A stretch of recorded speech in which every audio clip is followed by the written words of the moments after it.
Welcome to Gen Z Hoops, the Gen Z basketball, coaching, and sports business show. On this podcast, you'll learn from professional players, coaches, and executives from all over the world and see the court in a brand new way. And now, joining you courtside, your Gen Z host, John Hartofilis. Coach Del, Coach Kel, what's going on? All right, what's going on? This is awesome. I've never had two people on before. This is like the perfect thing to do. You guys are running the whole show here.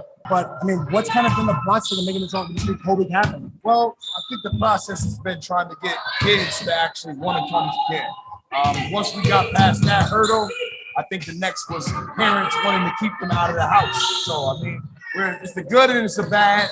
We're back in the situation. We're still obviously in COVID situation, so everything is a mask or you're not close or comfortable around, so you should stay spaced out. But, I mean, it's a trying situation, but we're getting through it. Definitely. I think it's good to get back to some type of normalcy. We're lucky that we can have this running and that the kids are here participating. Definitely. All the actions happening behind us is pretty cool, right? Being in the middle of everything that we can do this. I mean, we had some pretty cool things happen this week. I mean, obviously a lot of stuff on the court, but even some WNBA legends coming by. Like, what was that? I mean, I had no idea that was happening. Day one, we had a couple of legends walking to the gym. I grew up watching the WNBA. I remember going to games with the kids, so it was actually amazing being able to direct Brooklyn Nets camp and then have them come full circle. So it's kind of cool that I'm seeing them here versus watching them as a superstar or in live. I kind of lost. There was 6 of them. I kind of lost. And can you remind us like who was there? Like, I was trying to figure it out, keep count, and there were just some people coming. That's who we have. We had Tiffany Jackson, Crystal Robinson, Ashley Battle, Kim Hampton, Catherine Craigwell, and Lisa Willis. Those were the 6 legends that we had. And then in terms of basketball, I mean, I see right. I'm always blown away. I mean, the handbook's pretty thick, but it feels like every day it's like or every kind of turn at camp, it's a new drill, it's something new to keep the kids engaged, and it's always creative. Like, where do you get that stuff? It all kind of flows so beautifully together. It's all so consistent. Well, to be honest, when it comes to drill work, I try not to do the same drill twice. So more or less every day is a new format. I tailor all drills to help kids. So if I have a kid that can dribble better than the next, obviously I'm going to tailor the drill for the kid that dribbles less better than the other one, differently than I have for the guy who's already going to Euros and thinks he's a pro already.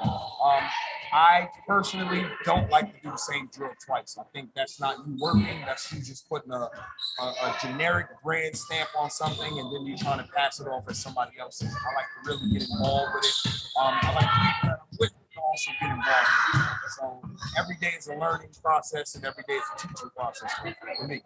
Definitely. When it comes to that teaching process, I've noticed like this the last day of camp. Normally, I'm always at camps and they end with the championship game or with that game. And we're ending today with drills in a little while.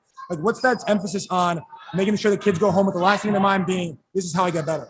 You want to make sure the kids remember this experience and that they remember they need to learn and to grow and to practice. So having them do skill work at the end of the day kind of leaves them with that thought where I got to always work hard to be better. Absolutely. I think we try to break the norm of the traditional camps. More or less, these camps, when you see NBA camps, you're thinking of babysitting services. We try to break away from that. We try to make sure that kids come to us on Monday, and when they leave on Friday or Thursday or whatever day we exit camp, that they're better than they were when they got here. So that's the main focus. We just want them to be better than they were yesterday. It's the biggest thing. It's awesome, like, seeing that all take shape. For me, this will be my first time at camp. I'm awesome getting to meet both of you and just see this whole week take shape. It was awesome, and thank you both so much. It was great. Right, appreciate Thank you. Thanks for having me. Thanks for listening to Gen Z Hoops. Make sure to follow, like, and subscribe on Instagram, LinkedIn, and all major social media platforms at Gen Z Hoops. You can tune in and subscribe on Apple Podcasts, Spotify, YouTube, and every other podcast platform on the planet. Get ready for the next episode.